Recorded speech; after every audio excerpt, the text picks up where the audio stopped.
buenos días. ¿Cómo están ustedes? ¿Bien? Abra su Biblia en el Salmo 147, por favor. Salmo 147.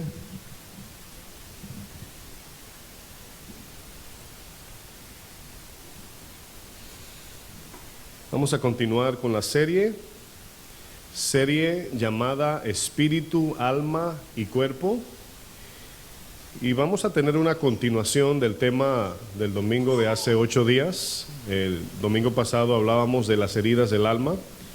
Y vamos a hablar en esta mañana, en este día, acerca del tema los golpes, o más bien los traumas, quise decir, del alma, los traumas del alma.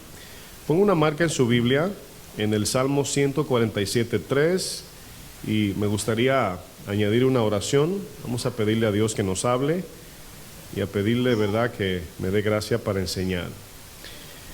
Amantísimo Dios, Padre de gloria, gracias por tu bondad y tu misericordia, Señor. Te pedimos, Padre, como siempre, que nos hables a cada uno de nosotros.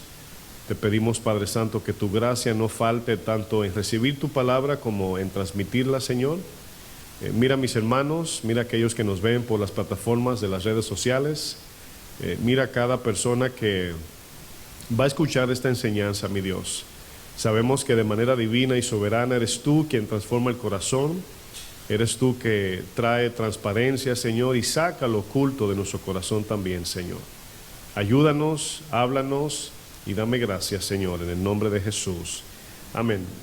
Vamos a leer este salmo como introducción. Salmo 147:3. ¿Están todos ahí? Dice él, refiriéndose al Señor, sana a los quebrantados de corazón y venda sus heridas. Vamos a leerlo una vez más. Dice, él sana a los quebrantados de corazón y venda sus heridas. Sabemos que aquí las heridas obviamente son del alma. Todos sabemos que las marcas o cicatrices que traemos en nuestro cuerpo fueron causadas por algún golpe que nos dimos en el pasado. A lo mejor, ¿verdad? ¿Cuántos se cayeron de alguna bicicleta? Levante su mano, ¿verdad? O a lo mejor, ¿verdad? Nos golpeamos la rodilla al caernos de la bicicleta.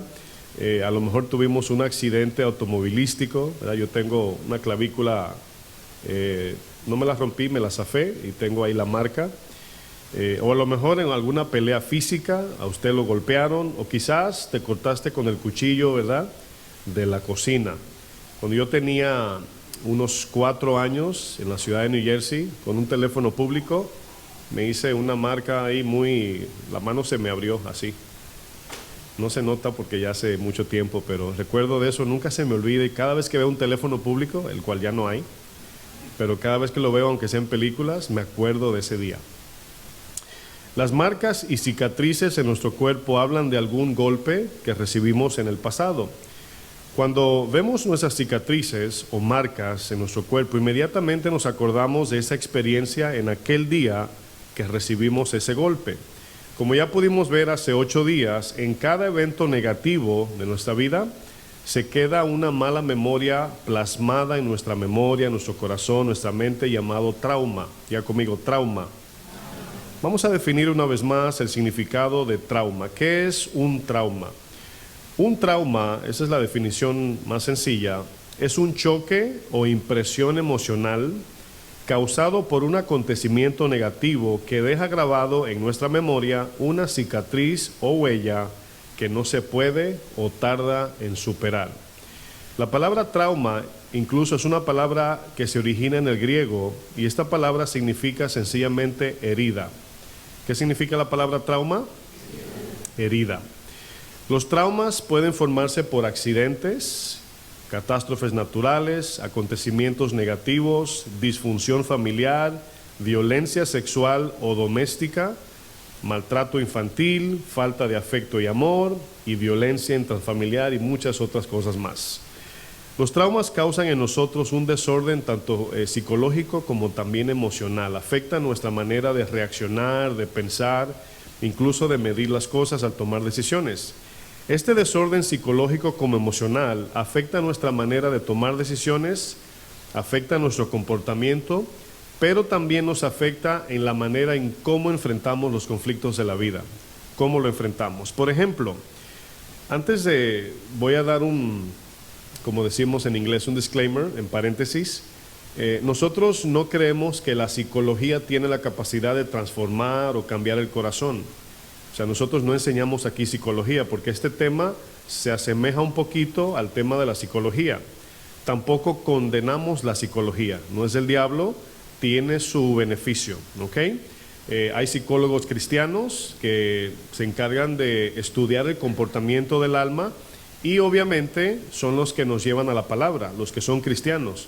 Los psicólogos que no son cristianos pues tienen sus métodos, el cual no cambian el corazón, no tienen esa capacidad. Pueden calmar, puede cambiar el comportamiento, pero no transforma el corazón. Solamente Dios tiene esa capacidad. ¿Queda eso claro? Porque yo sé que en el Facebook me escriben, el pastor está enseñando psicología. No. Bueno, sin embargo, quiero utilizar este ejemplo de que los expertos en psicología y terapeutas, quienes se encargan de estudiar el comportamiento del alma, dicen que existe 4 reacciones ante los conflictos de la vida, como el estrés, el miedo o el peligro. Es decir, nosotros, por ejemplo, tener una experiencia de estrés, de miedo, peligro, todos los que estamos aquí tenemos una de estas 4 reacciones, si no es que ya el Señor nos ha cambiado. En inglés, estas reacciones son flee, fight, freeze and fawn. En español tiene su significado, pero esas 4 reacciones se originan en el miedo por causa de los traumas. Usted se acuerda que el domingo pasado yo usaba el ejemplo de que cuando los perritos son maltratados, que le dan golpes y luego lo adopta otra familia, ¿verdad? Alguien, y le quiere pasar la mano para acariciar el perrito, lo primero que hace es que reacciona pensando que lo van a golpear. En español, estas 4 reacciones son huir, pelear, frisarse o adular o lisonjear. Y lo voy a explicar. Número 1, huir. Muchos corren porque no quieren enfrentar el problema. Eso es una reacción causada por los traumas del pasado. Hay quienes así manejan los problemas, corren del problema, huyen de los conflictos, y esa es una manera. Otra manera es pelear, y aquí habla de ser agresivo de manera violenta ante cualquier conflicto. De cualquier conflicto o problema, de inmediato usted nota que hay una agresión. Número 3, algunos se paralizan, se frisan y se quedan paralizados sin saber qué hacer, y eso es un producto del trauma, que se queda muy plasmado en las emociones y en nuestra parte psicológica. Y por último está esta parte de adular o lisonjear. ¿Qué significa esto? Significa que algunos, por los traumas del pasado, desarrollan un temor de hombres, y el temor de hombres nos conlleva a querer agradar a todo el mundo. O sea, no queremos quedar mal con nadie para evitar los problemas, y eso es un problema también. Pero todo esto son efectos de traumas. Estos son algunas de las reacciones que los traumas causan en nosotros. Ahora, la razón por qué este tema se trae es porque todos de alguna manera enfrentamos algo de esto. Todos. Los traumas o las heridas del alma producen un dolor continuo en nosotros. Eso es algo que a veces no nos damos cuenta porque ya es normal. Pero cada vez que nos recordamos de algo pasado, y a veces no es un recuerdo que usted se sienta a pensarlo, sino cada vez que usted lo relaciona con algo similar, ese dolor vuelve y surge. Yo les comentaba del accidente que tuve en mi pueblo, que cada vez que me acerco a esa esquina donde tuve el accidente, mi corazón se acelera. Entonces eso es algo impresionante. Cada vez que enfrentamos algún acontecimiento similar al que nos dejó marcado, surge ese mismo dolor. Es por eso que por eso a veces es difícil relacionarnos, porque si alguien te hizo algo en el pasado y luego otra persona lo repite, de inmediato tú lo pones en ese mismo grupo y lo eliminas de tu vida. ¿Sí ven lo importante de entender todo esto?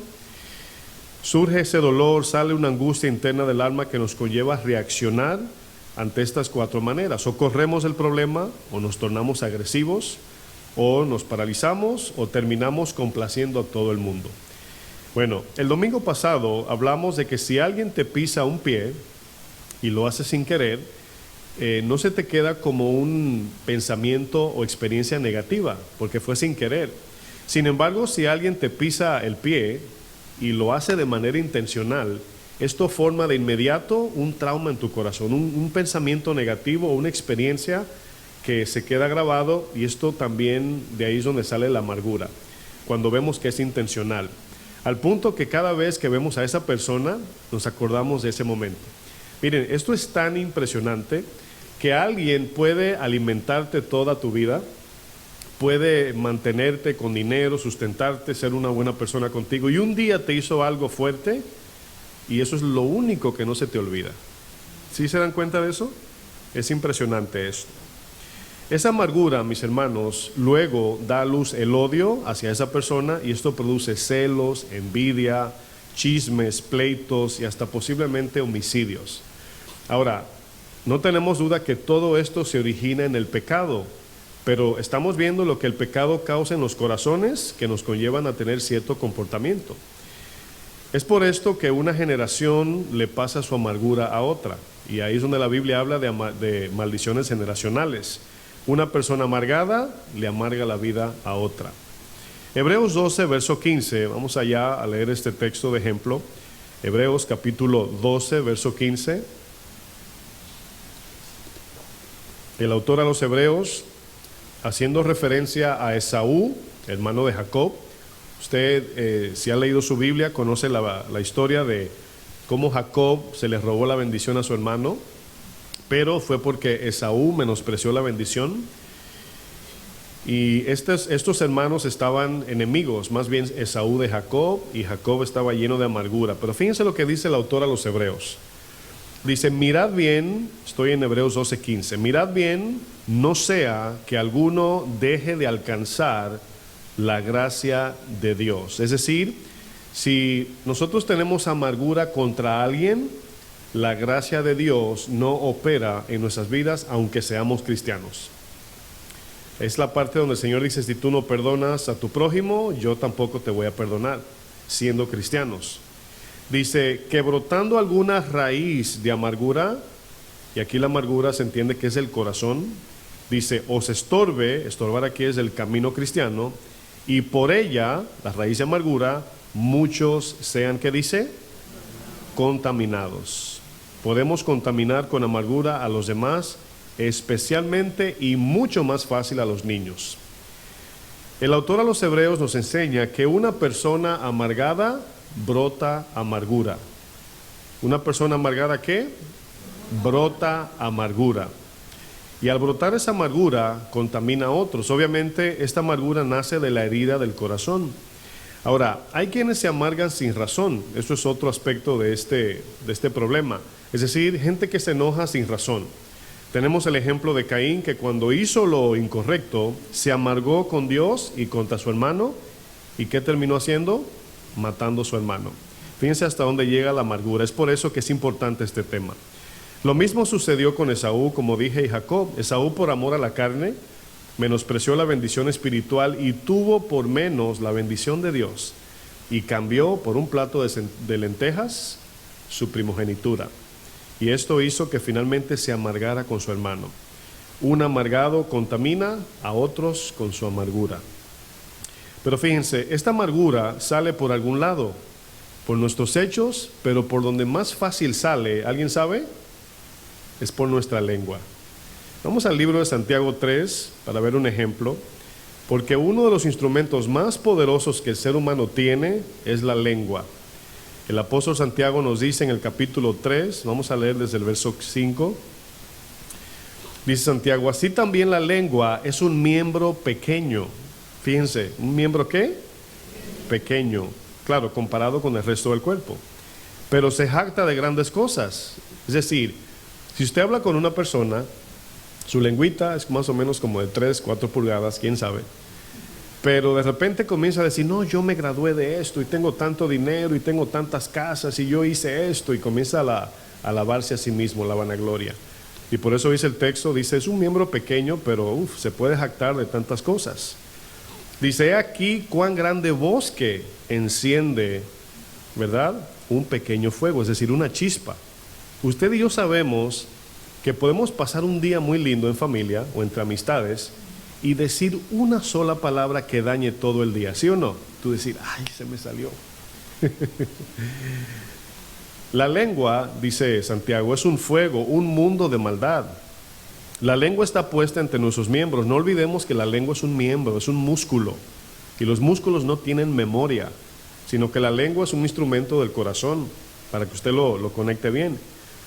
Dice el texto, la lengua está puesta entre nuestros miembros, y fíjense lo que dice, y contamina todo el cuerpo. O sea, lo que tú hablas o trae vida a tu vida, valga la redundancia, o trae muerte a tu vida, o a tu ser, podemos decir mejor. Aquí la palabra contamina todo el cuerpo, habla de palabras de amargura que producen frutos y raíces de amargura. Dice luego, e inflama la rueda de la creación y ella misma es inflamada por el infierno, porque toda naturaleza de bestias y de aves y de serpientes y de seres del mar se doma y ha sido domada por la naturaleza humana. Pero ningún hombre puede domar la lengua, que es un mal que no puede ser refrenado, llena de veneno mortal. Dice, con ella bendecimos al Dios y Padre. Acabamos de adorar a Dios hace un momento, ¿sí o no? Dice luego, y con ella, con la misma lengua, maldecimos a los hombres que están hechos a la semejanza de Dios. De una misma boca proceden bendición y maldición. Y luego aquí hace una exhortación. Hermanos míos, esto no debe ser así. ¿Acaso alguna fuente, y aquí fuente es referencia al corazón, alguna fuente hecha por una misma abertura, agua dulce y agua amarga? Hermanos míos, ¿puede acaso la higuera producir aceitunas y la vid higos? Así también ninguna fuente puede dar agua salada y dulce. ¿Ha leído usted un texto que dice que de toda palabra ociosa nos juzgará Dios? La palabra allí que aparece como ocioso es palabra sin frutos para bendecir. Eso significa hablar sin que las palabras tengan un propósito de vida. Entonces, la razón por qué dice que Dios va a juzgar esas personas es porque está juzgando el corazón, no tanto la boca o la lengua. Las palabras hablan del corazón, ¿sí o no? Bueno, la lengua, hermanos, es un instrumento que puede bendecir y traer vida a muchos. Puede ser de medicina a nuestro cuerpo, dicen los proverbios. Pero ese mismo instrumento, cargado de un corazón amargado, puede destruir y matar a muchas almas. La lengua es un instrumento que refleja el corazón. El mismo Jesús dijo, de la abundancia del corazón habla la boca. Los traumas son experiencias negativas que se quedan plasmadas en nuestra alma. Esos son los traumas. Y estas heridas son las que producen la amargura que contamina todo el cuerpo. Por eso la conducta que Dios aborrece. Mientras más alimentamos esa raíz de amargura, más se endurece nuestro corazón.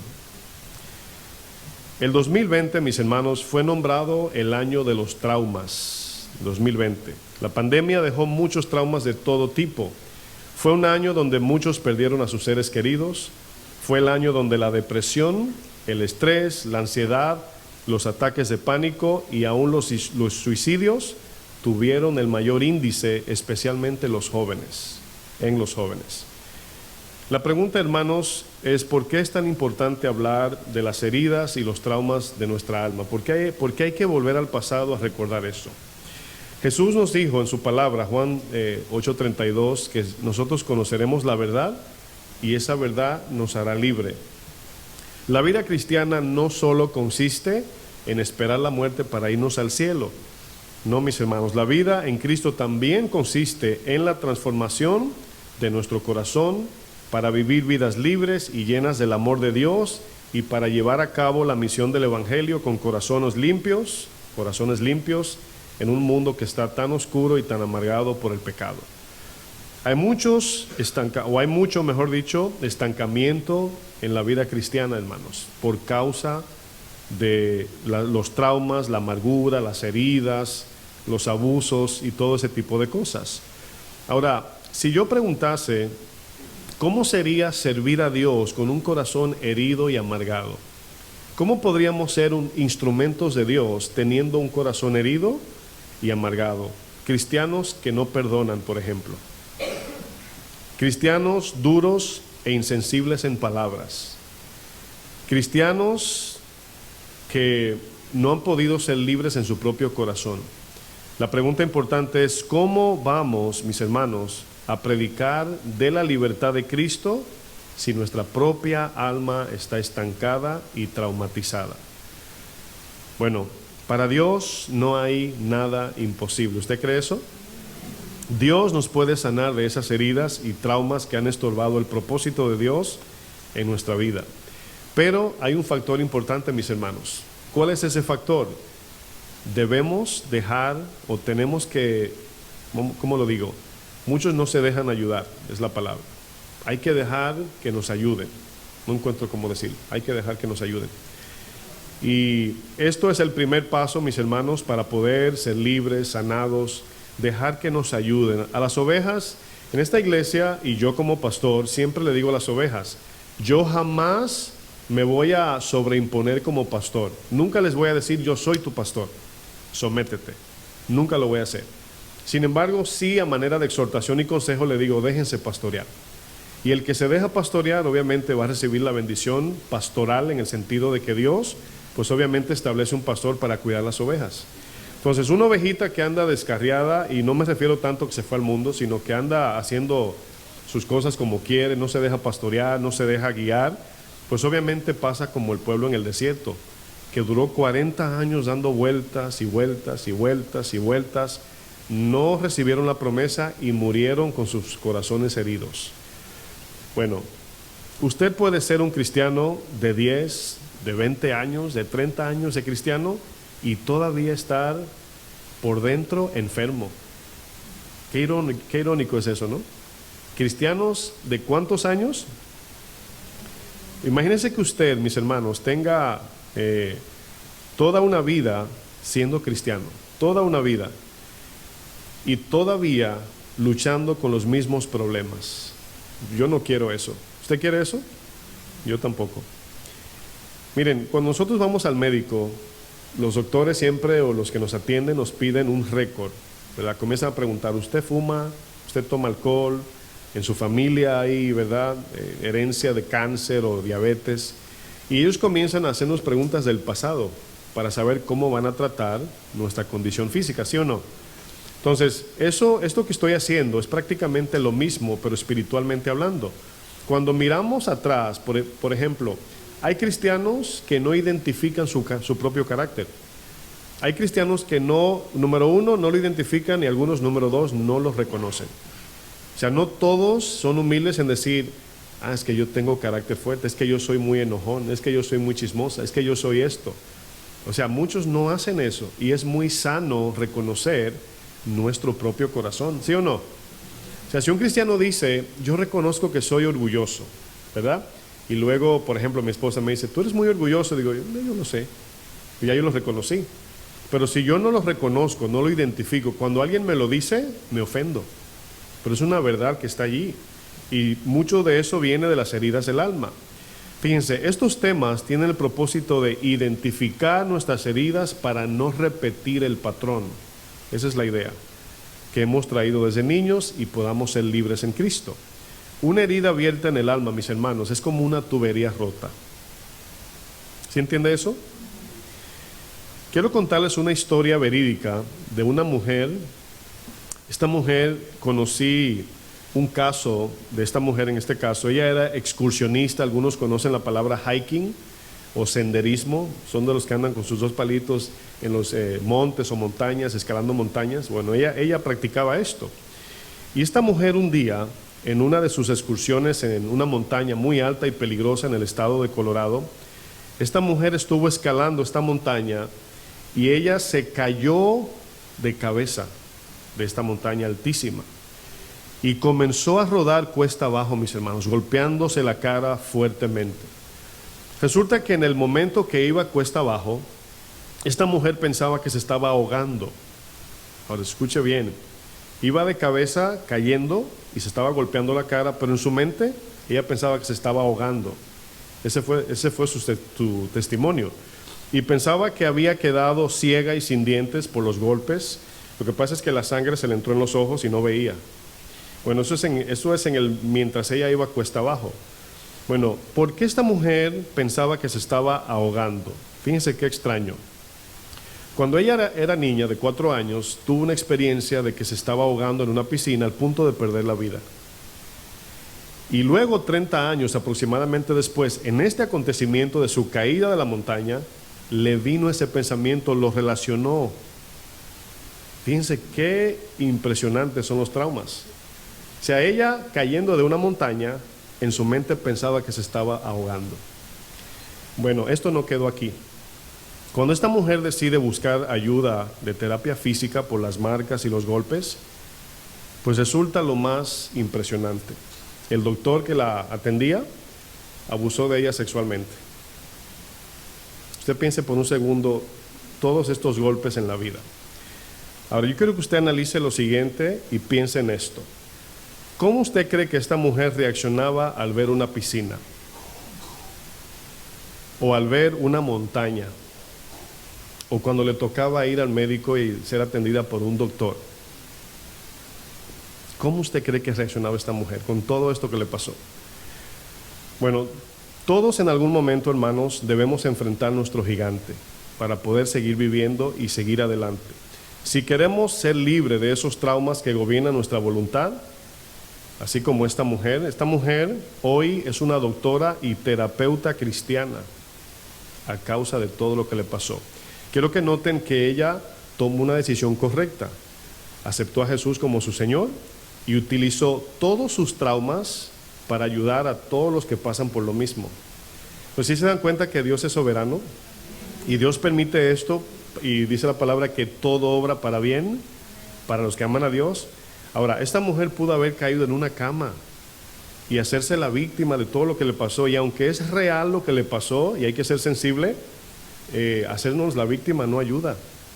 Esta mujer tomó un giro correcto, tomó lo negativo que le pasó en su pasado y lo usó para bien, y hoy se encarga de ayudar a personas, mujeres, hombres de todo tipo a salir de estos tipos de trauma.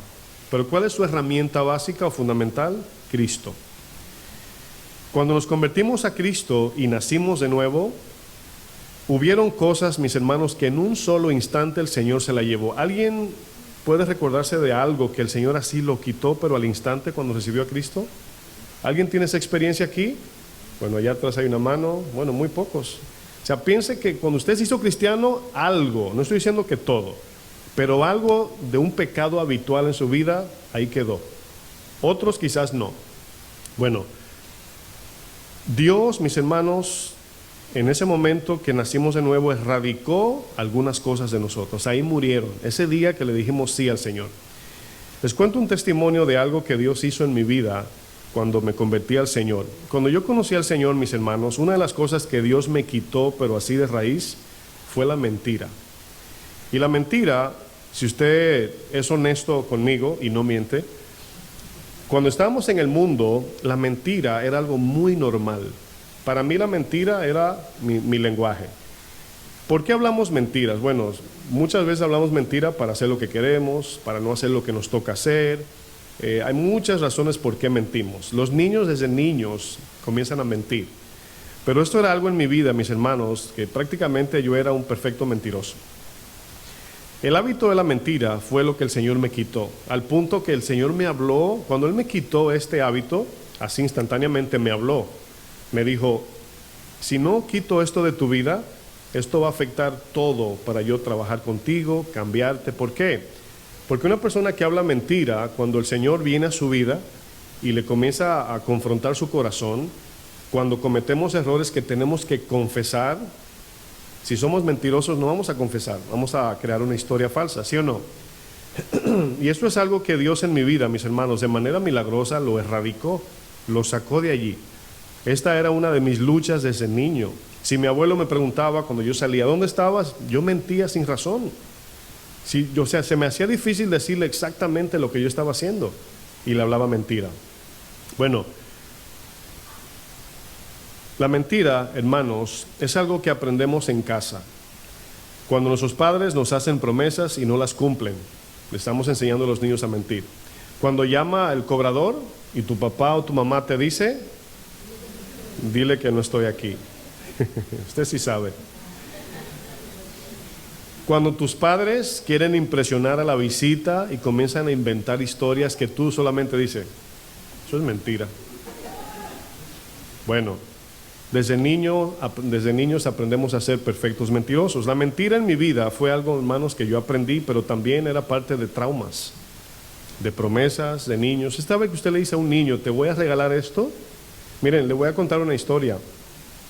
Y cuando yo era niño, tenía unos 5 años, habían unas caricaturas, que no voy a decir el nombre, muy famosas en ese tiempo, y yo me montaba en el carro, en el vehículo de mi papá, atrás, mirando por la ventana, y pasamos todos los días por una tienda para yo ir a la escuela, y yo siempre iba con la carita así mirando la calle. Me gustaba mirar la calle cuando el carro iba en moción, se iba moviendo, y por esa tienda yo siempre levantaba la cabeza y ahí veía el muñeco ahí parado. Y yo decía, yo quiero uno de esos, y mis padres no lo hacían a mal, pero me decían, yo te lo voy a comprar un día. Y nunca me lo compraron y crecí. Bueno, no hace unos 5 años compré el juguete yo. Ahí lo tengo en mi oficina, en mi closet. Digo, ya lo vi y lo compré. No para ¿cómo se dice?, erradicar el trauma, pero qué sé yo, me dio con comprarlo, ahí lo tenía en mi oficina.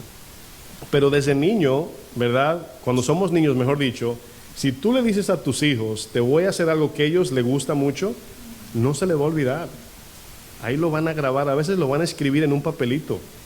Tú me dijiste que tal día, si yo hago esto, tú vas a cumplir. Bueno, hay traumas de mentiras que producen comportamientos de mentira, hábitos de mentira. La mentira, mis hermanos, lo primero, que Dios quitó en mi vida fue la mentira. La mentira es uno de los pecados más poderosos, más peligrosos y más mortales que podemos practicar. La mentira es el lenguaje de Satanás. ¿De quién es el lenguaje? Y del pecado también. La mentira es la licencia para seguir pecando. Mientras como cristianos, claro, no comencemos a hablar verdad, a ser sinceros aunque duela, y tenemos esa libertad de mentir, vamos a seguir pecando y haciendo lo que queremos. Jesús mismo dijo que la mentira nace del padre de mentiras, Satanás. La mentira es algo perverso y peligroso, mis hermanos, y afecta en 3 áreas. Podemos decir, tiene 3 vías. Cuando mentimos, escuche esto para que no se lo olvide, cuando mentimos, le mentimos a Dios, nos engañamos a nosotros mismos y engañamos a los demás, o mentimos a los demás. Y la mentira es la herramienta principal de Satanás. ¿Por qué estoy hablando de la mentira exactamente en ese tema? Porque cuando tenemos traumas, ya siendo cristianos, el enemigo, Satanás, se encarga de sembrarnos pensamientos mentirosos. Cuando Dios te quiere cambiar, Satanás te dice, así eres. Cuando Dios quiere hacerte libre, Satanás dice, no vas a cambiar. Y esas mentiras, mis hermanos, son pensamientos que a veces no distinguimos de la voz del enemigo, pero son mentiras. ¿Usted está de acuerdo? ¿Usted cree que Dios lo puede cambiar a usted? Entonces, cuando llega ese pensamiento, de inmediato usted lo cambia con una confesión a Dios. Es, no, mi Señor me puede transformar. Bueno, muchos de nosotros vivimos bajo la mentira de así soy, y por eso no cambiamos. Nos adaptamos, nos acomodamos, nos amoldamos al yo presente y estoy cómodo y no quiero cambiar. Bueno, Dios quiere transformarnos, mis hermanos. Es por esto que traemos estos temas. No tengo duda que a muchos de ustedes Dios, como decía, les quitó algún pecado de manera instantánea. Algún hábito pecaminoso, Dios, el día que usted nació de nuevo, se lo llevó. Damos gloria a Dios por eso. Sin embargo, hay otras áreas de la vida que aún siendo cristianos de nuevo, o nacidos de nuevo, tomarán tiempo y un proceso en cambiar. No nos gusta esa palabra, pero así es. Procesos. ¿El horno o el microwave? ¿Cuál quiere? Bueno, los dos. Esta verdad, mis hermanos, es una verdad en la vida cristiana. Está el efecto número 1, diga conmigo, soltar la red. Si en un instante los discípulos soltaron la red, dejaron la red atrás. Y hay cosas en nuestra vida cristiana que se quedaron atrás. Usted quizás dice, ya yo no tomo, ya yo no hago esto, ya yo no uso drogas, ya no hablo mentiras. Y así usted tiene cosas que dejó atrás y eso pasó en un instante. Pero también está la realidad de, diga conmigo, cargar nuestra cruz. Y eso es todos los días. Ese es el proceso de todos los días lento para que Dios nos transforme. ¿Sabe que Una vez, en una frustración, cuando tiene uno un pecado ahí obstinado, que uno quiere como que se vaya, le digo, Señor, ¿por qué si tú odias el pecado y yo también, y trae tanto problema, ¿por qué no te lo llevas de un tiro así? Y el Señor, no sé si me habló, pero me dejó como plasmado el entendimiento de por qué no. Y yo lo entendí seguido. Cuando estamos en nuestro proceso de transformación, en diferentes etapas nos encontramos con gente que están pasando por ese momento en esa etapa. ¿Sí entendieron eso? De repente creciste un poquito y ya no tanto, te dejas gobernar por el pecado. Hay alguien que necesita ayuda en esa área y Dios te la pone en tu camino para que tú ministres a esa persona. Y eso Dios lo hace por amor al prójimo. Por eso no nos quita el pecado así al instante. Algunos no, otros, como la mentira, por ejemplo, para mí iba a ser un estorbo, si imagínense. Yo, un pastor mentiroso, aunque hay muchos, pero que Dios nos guarde de eso, ¿sí o no? Hay pecados que serán así como soltar la red. En un instante se van a desaparecer, pero hay otros pecados en nuestro corazón que tomarán tiempo en desaparecer, y esto se logra cargando nuestra cruz todos los días. Miren, todos tenemos malos recuerdos que marcaron nuestra vida. ¿Está usted de acuerdo? Y aún nos afectan en nuestro presente. Muchos no lo relacionan. Muchos no saben que su carácter tiene que ver con algo del pasado. A veces no todos se dan cuenta.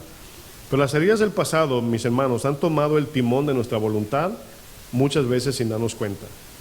Ahora, ¿para qué, repito, identificar todo esto? Bueno, hay varias razones por qué este tema es importante. Después del servicio del domingo pasado, hace 8 días, se me acercó alguien y me preguntó esto. Me dijo, pastor, ¿se puede perdonar a una persona que ya murió? Ahora piense usted por un segundo en eso. Me preguntó, ¿puedo perdonar a una persona que ya murió? ¿Qué usted cree? ¿Sí o no se puede? Bueno, algunos dicen que no porque vi que hicieron así. Bueno, y las dos son válidas. No se puede perdonar al muerto, pero tú puedes soltarlo. Bueno, la palabra perdón en la Biblia significa soltar. ¿Por qué? Porque el amargado tiene en su corazón a esa persona, lo tiene grabado ahí. Bueno, Mateo 18:23, vamos a usar un ejemplo. Fíjense lo que dice este texto.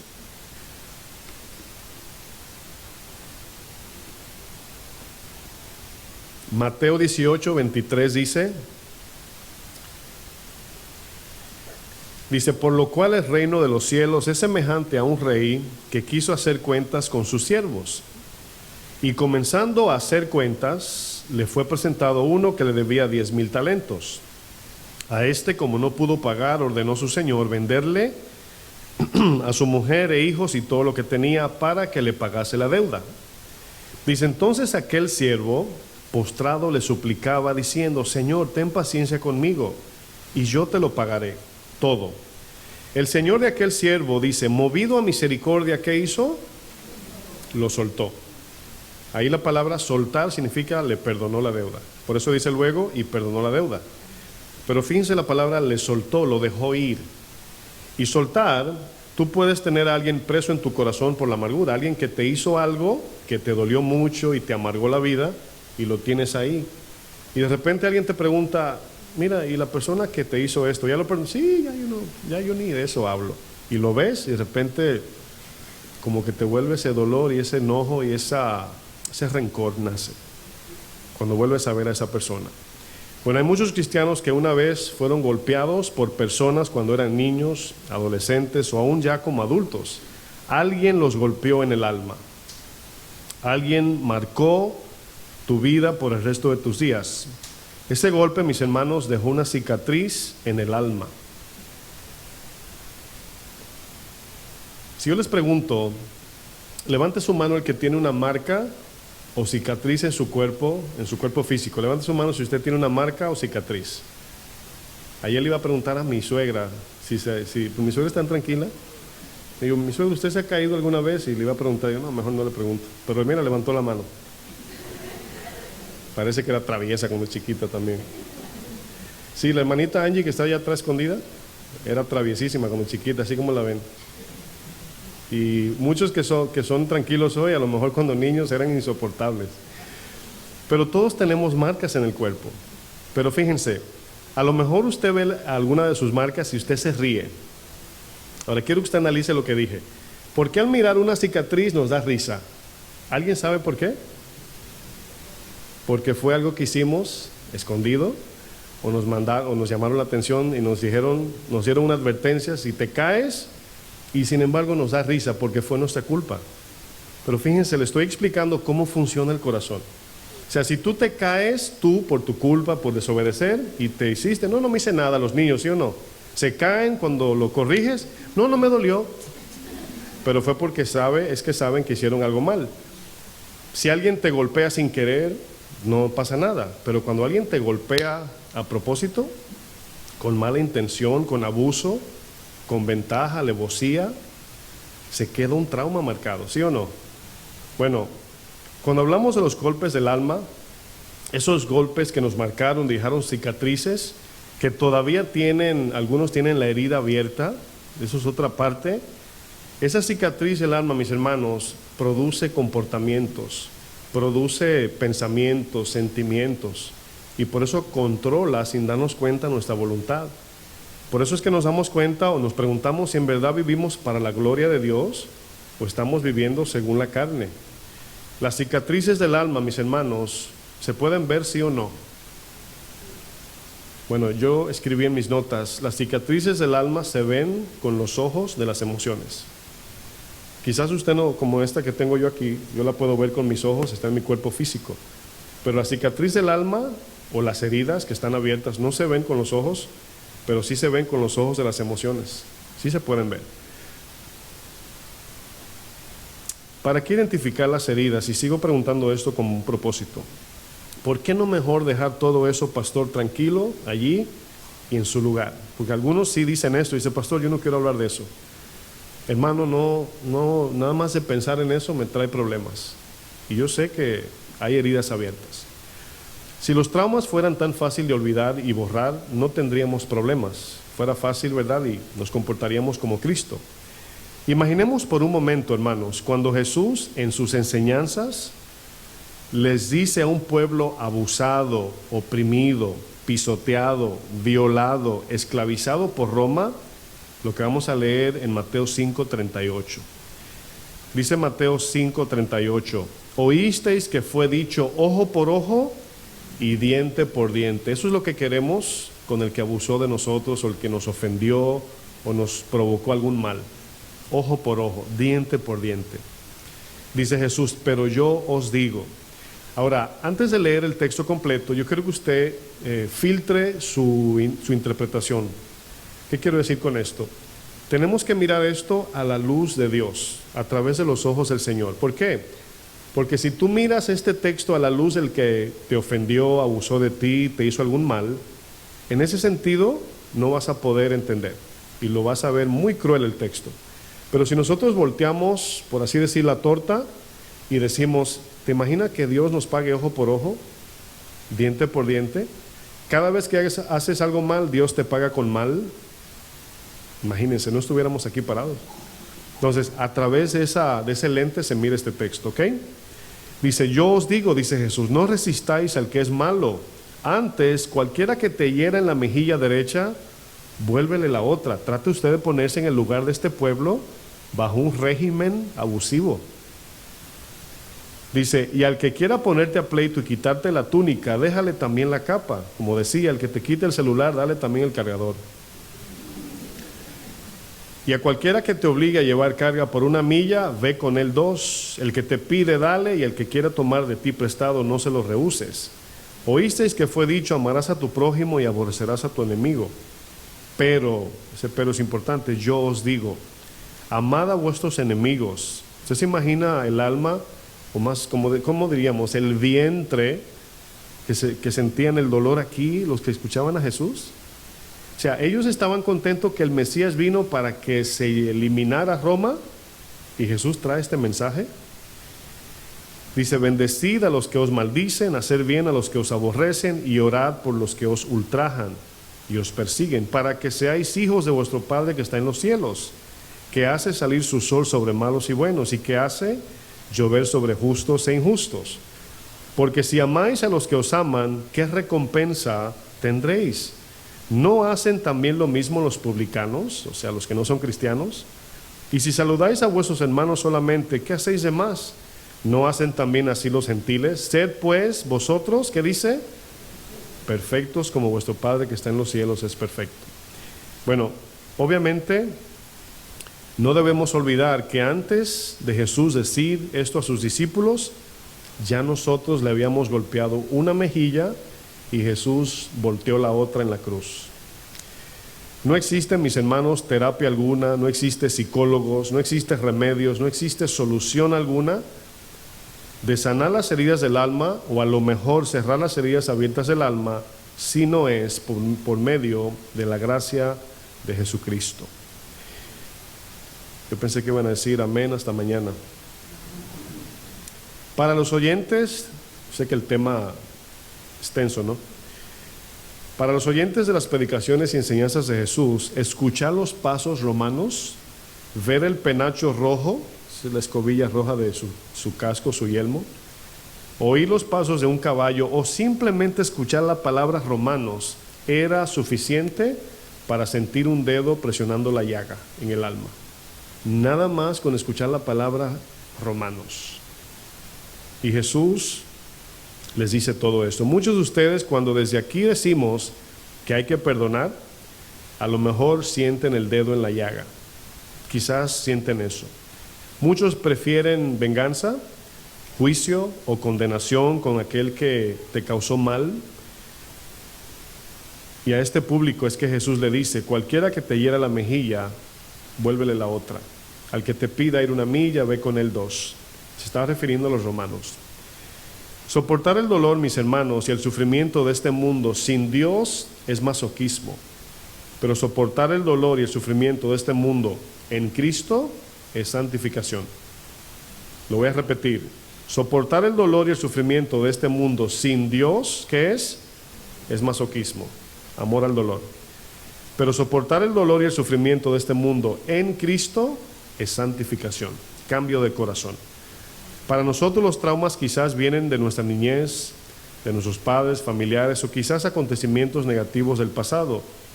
Pero para el pueblo de Dios los traumas eran producto de Egipto, Siria, Babilonia y los romanos. Ese era el trauma del pueblo de Dios. ¿Se acuerdan de la lucha que tenía el profeta Jonás para llevar el evangelio a Nínive? ¿Por qué usted cree que no podía? Por el trauma de Asiria. ¿Sabe quién es Asiria? La vara de Dios, la vara del castigo de Dios. Dios castigaba a su pueblo soberanamente con Asiria. O sea, Dios, cuando el pueblo desobedecía, se lo entregaba a los asirios, y Nínive está en Asiria. Cuando Jonás tenía que llevar el evangelio, no veía misericordia, ni amor, ni paz, ni regocijo. Salía la amargura de su trauma y por eso se enojó. O sea, la historia de Jonás es un corazón de un profeta traumado, o traumatizado, mejor dicho, por los asirios. Tenía rencor Jonás. ¿Quién? El profeta. Y muchos de nosotros, cuando pensamos en algunas personas, decimos: ahí no hay esperanza, esa persona no va a cambiar. Para muchos judíos de este tiempo, mis hermanos, su trauma es el holocausto. Por mucho tiempo, muchos años, un judío en esos tiempos ver a un alemán era difícil. Nada más ver un alemán, nada más escuchar la palabra Alemania o ver la bandera de Alemania, por el holocausto, los 6 millones de judíos que murieron. Todo esto, mis hermanos, nos pone en una calle de 2 vías. Decidimos, número 1, que Dios sane nuestras heridas del pasado y perdonamos al ofensor, o permanecemos con esas heridas y cargamos con esa mochila de piedra en el alma, ofendiendo a Dios y a los que nos rodean con nuestra amargura. Son los 2 caminos que podemos escoger. Dios está interesado, hermanos, en sanar o salvar y sanar al herido, pero también Dios quiere sanar y salvar al ofensor. Lucas 4:18 dice, aquí Jesús leyendo la palabra: el Espíritu del Señor está sobre mí, Por cuanto me ha ungido, aquí va a hablar para qué vino Cristo. Me ha ungido para dar buenas nuevas a los pobres. Fíjense lo que va a decir a continuación. Me ha enviado, ¿qué dice? A sanar a los quebrantados de corazón. Y allí quebranto de corazón, podemos decir con el alma quebrantada por los abusos, la opresión tanto de Satanás como del pecado y el mundo. Y Jesús dice, yo he venido para sanar. Y ahí a veces se nos olvida que el Señor quiere sanar nuestro corazón. Quiere darnos un corazón nuevo como lo profetizó Ezequiel, a pregonar libertad a los cautivos. Esa palabra cautivos es el pecado. Y vista a los ciegos, a poner en libertad a los oprimidos y a predicar el año agradable al Señor o del Señor. ¿Qué vamos a hacer, mis hermanos? En una ocasión, un diácono llamado Esteban les predicó un tremendo mensaje a los judíos líderes de Israel. Estos hombres obstinados por el pecado, a causa de la predicación de Esteban, que confrontó el corazón de ellos, el mismo furor y amargura de los escribas y fariseos fue transmitido a la gente que se encontraba escuchando al predicador Esteban. ¿Y qué sucedió, hermanos? Se transmitió la amargura a ellos y apedrearon a Esteban.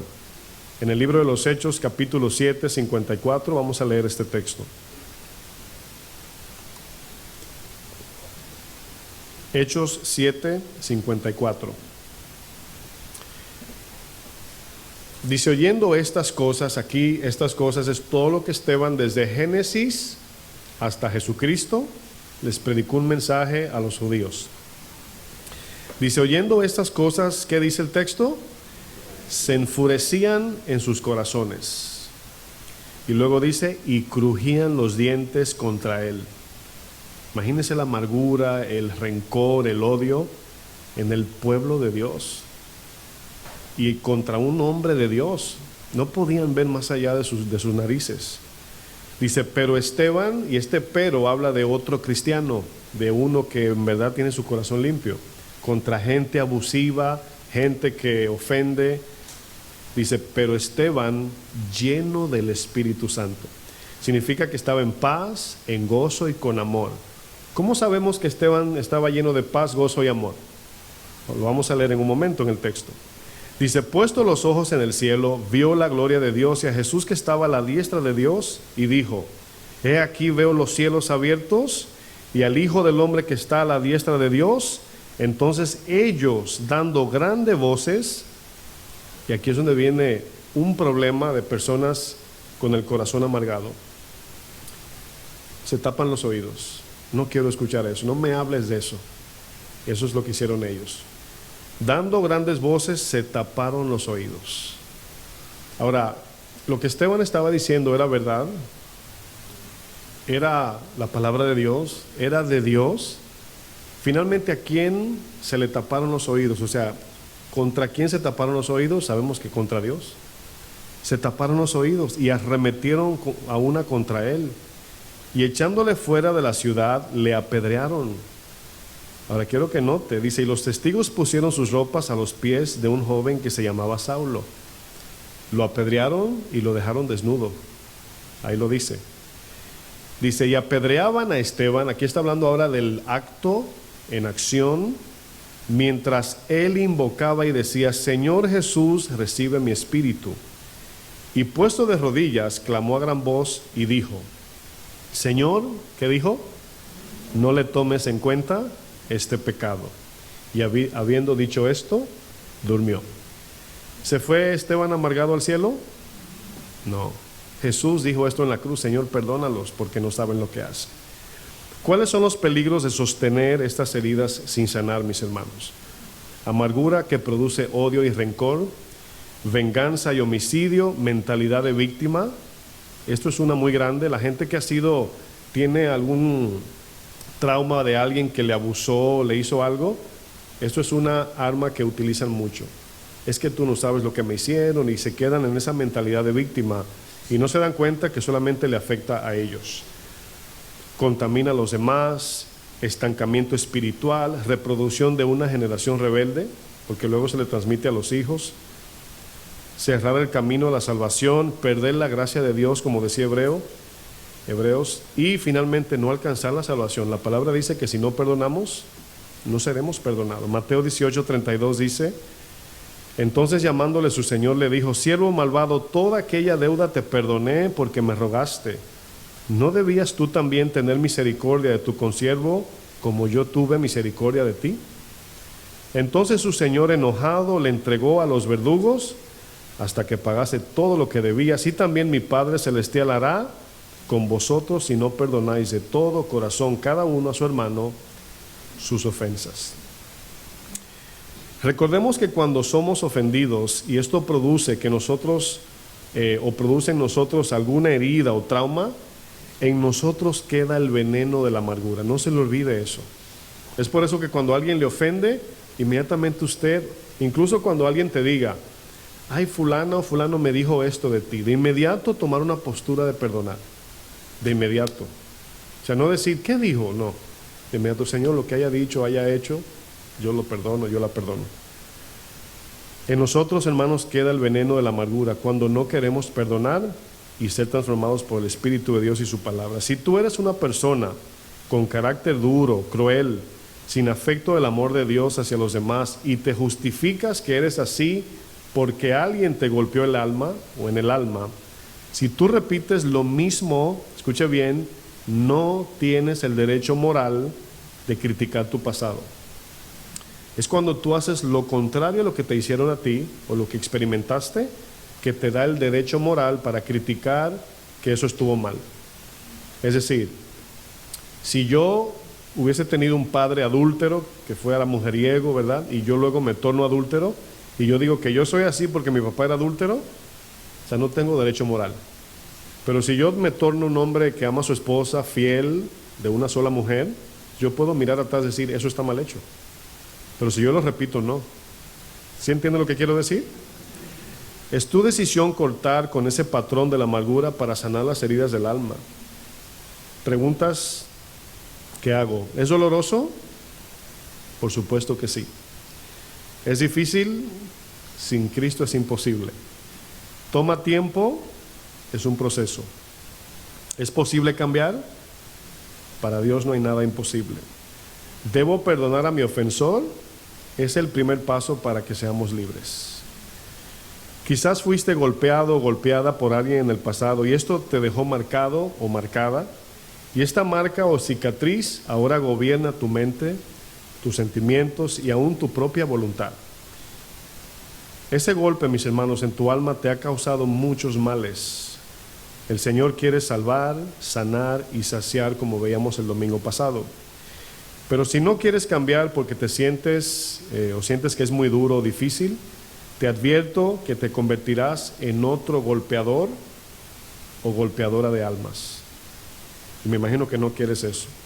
Al igual que aquel que te golpeó a ti. Proverbios 12:18 dice, vamos sobre el final, hay hombres cuyas, y mujeres, aquí hombres es ser humano, cuyas palabras son como golpes de espada. Bueno, hay gente que cuando habla dan un espadazo en el alma. Hay palabras. Recuerdo que hace años un comediante usó una ilustración, nunca se me olvidó, y él hablaba de los conflictos en matrimonios. Y él decía que muchas mujeres, no todas, muchas mujeres tienen la capacidad de decir algo, ¿verdad?, que le siembra inseguridad al marido, lo deja desequilibrado emocionalmente.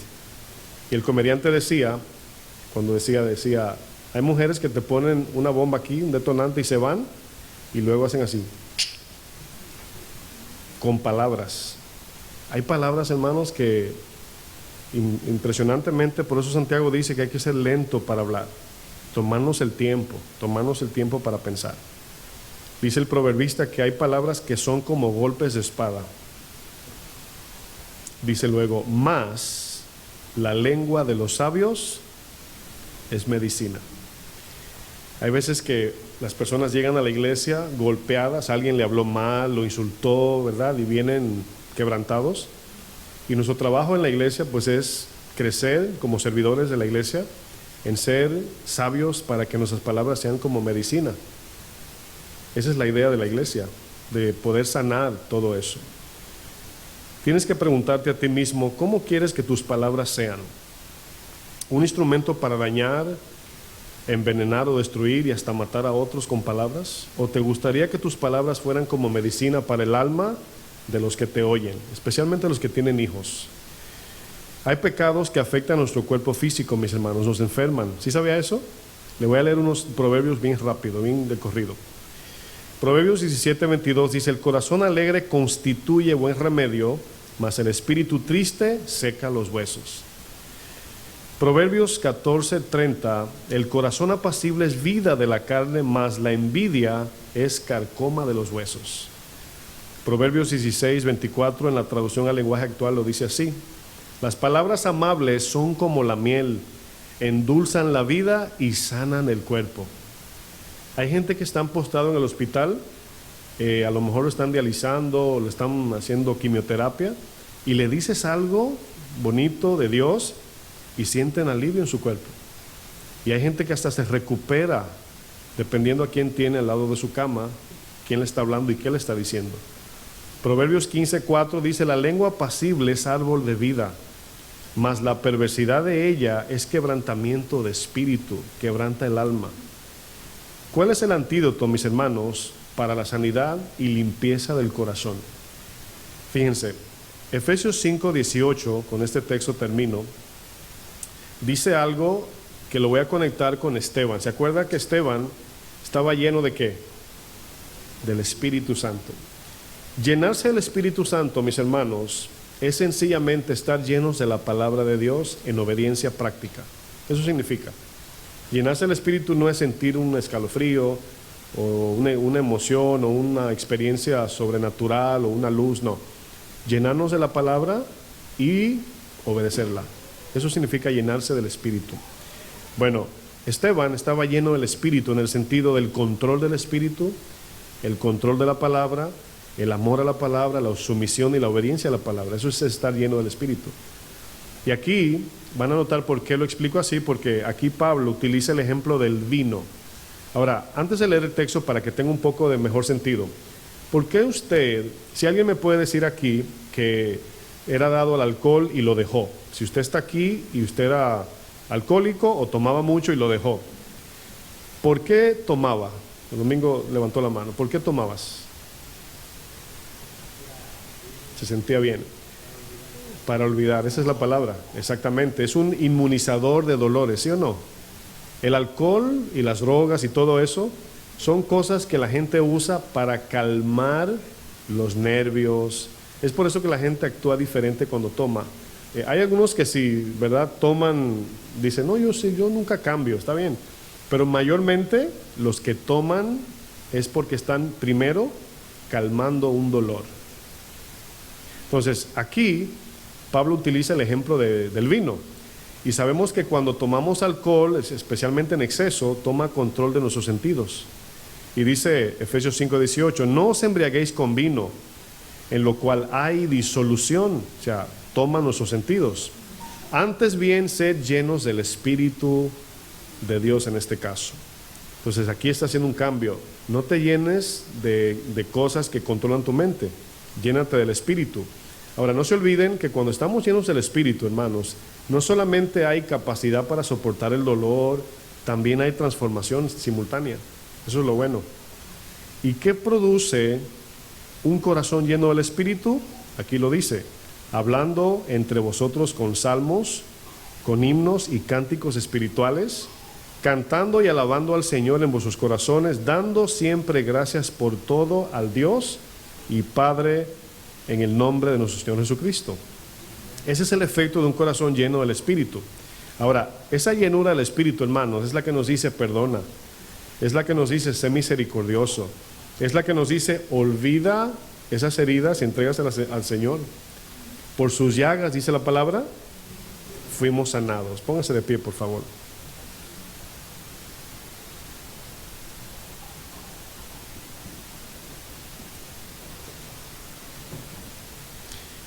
La llenura del Espíritu, hermanos, produce frutos de labios que muestran un corazón salvo, sano y saciado en Cristo.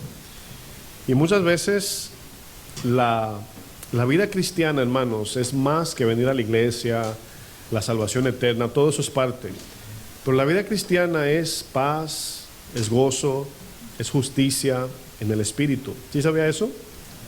Muchos jóvenes tienen miedo de aceptar a Cristo porque piensan que están dejando el gozo de la vida por el aburrimiento de la vida cristiana. Y es todo lo contrario. Es todo lo contrario. En el caso mío, yo sé que es el de los cristianos, cuando vine a Cristo fue todo lo contrario. O sea, el gozo, la alegría, la paz, el regocijo, pues cayó como un paquete, como un combo. Y yo sé que esto puede sonar como un poquito así para escribir en el Face, ¿verdad? Un cliché. Pero no, es la verdad, mis hermanos. Pero les digo algo, cuando un cristiano no tiene gozo, saciedad en Cristo, posiblemente tiene cosas en su corazón que no han sido sanadas. Si a usted, por ejemplo, lo invitan a una fiesta o a pasar un tiempo en familia y usted está herido, usted sabe que no puede ir, ¿verdad que no? Hasta que no sane no puede salir. Entonces el corazón es igual. Si Dios quiere depositar su gozo y usted tiene un corazón abatido, un corazón herido, amargado, ese gozo no va a encontrar lugar. Y usted la puede pasar bien momentáneamente, pero Dios quiere llenarnos del gozo del Señor. Eso quiere hacer, pero quiere sanar primero. Quiere depositar su bendición, a veces la palabra dice que el vaso de barro a veces se puede arreglar, pero a veces hay que quebrarlo completo. Y hay veces que Dios quiere quebrarnos completo para hacer ese vaso nuevo y llenarnos de su gracia y su gloria. Amén. Vamos a hacer una oración y vamos a permitir que el Espíritu Santo siga trayendo convicción en estas áreas y reconocer estos temas que hemos estado trayendo. No queremos repetir esas cosas que aborrecemos, esas cosas que nos marcaron, esa forma de vida que hoy tenemos que quizás no nos gusta. Podemos decir, bueno, a lo mejor no tengo traumas familiares, quizás no los tengo, pero la vida cristiana consiste en parecernos más a Cristo. Algo que me trae memoria cuando hablábamos de las 4 reacciones ante el miedo, los peligros y el estrés. Cuando Jesús fue apresado en Getsemaní, si analizamos la reacción de cada uno de los discípulos, incluyendo a Jesús, bueno, hubo uno que reaccionó en pelea, el resto se fue corriendo y Jesús estaba allí tranquilo. Ahora, yo les pregunto, si usted abre sus ojos por un segundito nada más, abra sus ojos. ¿Cuántos de ustedes leyeron en la Biblia que Jesús iba corriendo? ¿Alguien ha leído algún texto que diga y Jesús corrió? No, la gente corría a él, pero Jesús nunca corrió. A lo mejor no iba a paso, ¿verdad?, rápido ni lento. El Señor caminaba al paso de Dios. Pero ahí en esa historia de Getsemaní hubo un problema de conflicto y allí se manifestó el corazón de todos. Pedro agarró la espada y le cortó la oreja a uno. Y los demás, dice Marco que él estaba arropadito, desnudo, y soltó la sábana y se fue. Bueno, Jesús ahí estaba tranquilo. Ahí estaba Jesús sin problemas y le dice a Pedro, Pedro, esconde tu espada. Es necesario pasar por eso, es necesario enfrentar el conflicto. Pues muchos de ustedes estarían pensando, quiero corregir en esta área, pero volver a mirar a esta persona de frente se me hace duro. Acuérdense que la gracia está ahí, Dios te va a ayudar. Si tú eres cristiano, eres cristiana, el Espíritu Santo está en ti y te va a dar la sabiduría y la gracia, y nosotros obedecemos de manera sencilla. Cuando yo duré muchos años sin mis padres, yo recuerdo que cuando yo era niño, pues yo tenía mi resentimiento porque, bueno, el niño siempre piensa que lo abandonaron. Cuando el papá no está ahí, dice, no, me abandonaste. Aunque se fue a trabajar, aunque se fue a buscar a proveer para la familia. Y yo crecí con esa parte, y el Señor, me acuerdo que un día me dijo, pídele perdón a tu mamá y a tu papá. Y en ese momento eso me chocó, porque yo dije, ellos son los culpables, o sea, ellos fueron los que me dejaron. Claro, no me abandonaron, pero así lo veía yo. Y me dijo, pídele perdón. Y el momento que eso pasó fue una experiencia muy linda, inexplicable, porque la víctima era yo. Pero en el momento que les pedí perdón, tanto mi mamá como mi papá mayormente, se quedaron en shock. Mi papá se quedó más en shock. Por 3 meses dijo que no entendía por qué le pedí perdón. Pero eso que yo hice, Dios lo usó. Algo hizo Dios en la vida de mi papá, en el corazón, que aunque no es cristiano, todavía hoy eso lo marcó mucho. Entonces lo que le quiero decir es que en la obediencia Dios va a obrar. Y yo sé que parece duro, difícil, doloroso, pero si usted tiene que acercarse a personas y pedirle perdón, o el caso de la pregunta del hermano que me dijo si se puede perdonar a uno que ya murió, pues no se puede perdonar en sí al muerto, pero usted lo puede soltar y decir: Señor, yo suelto a esta persona de mi corazón, la perdono en mi corazón aunque ya murió, y quiero ser libre en ti, Señor, y perdóname por todo este tiempo tener esta amargura o este resentimiento en mi corazón. Y así Dios hace una obra divina en nuestros corazones y comenzamos a ver cambios en la vida cristiana, comenzamos a ser libres para poder entonces vivir una vida como la palabra nos manda. Amén. Señor, en esta hora yo te pido, mi Dios, que seas tú, Señor, sanando heridas, cerrando heridas también, Señor, ayudándonos, Señor, con esos traumas que a veces gobiernan nuestra voluntad y se meten en la carne. A veces confundimos lo que es una paternidad, quizás porque mi relación con mi padre no fue la mejor, y ahora cuando vengo delante de ti en oración no sé cómo mirarte como Padre Celestial.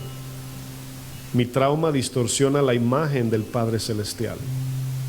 O quizás el problema fue con mis hermanos y hoy no sé cómo tratar a mi hermano en Cristo, y eso afecta mi comportamiento, Señor. Yo te pido, Señor, que podamos llegar a ser una iglesia libre, sana, saciada, Señor, por tu Espíritu Santo, y que dejemos atrás esos traumas, Señor, que gobiernan nuestra voluntad. A veces queremos camuflajear o cubrir esas actitudes que sabemos que no están bien. A veces, si tenemos miedo y somos varones especialmente, queremos disimularlo. Pero nosotros también hay traumas, inseguridades, miedos. Y a veces nos pone con personas que nos ayudan, especialmente la esposa. Nos ayudan a romper con ese patrón que distorsiona la imagen de Dios en mi vida. Gracias por las herramientas que tú traes, Señor, los medios que tú provees para ayudarnos cada día a ser mejores cristianos. Este mundo está quebrantado, Señor. Este mundo está en confusión. Este mundo está tan confundido que ni su género conoce. Pero nosotros queremos ser como esa sal y luz, ese ungüento para este mundo, Señor. No solamente criticarlo, sino ser una herramienta, un medio, un instrumento para salvación y sanidad del corazón. Si tú nos sanas a nosotros, entonces tendremos un testimonio para evangelizar. Tendremos de qué hablar con aquellos que han sido abatidos por esta vida, Señor. Ayúdanos, Señor, en tu gracia, en el nombre de Jesús. Gloria a Dios. Amén.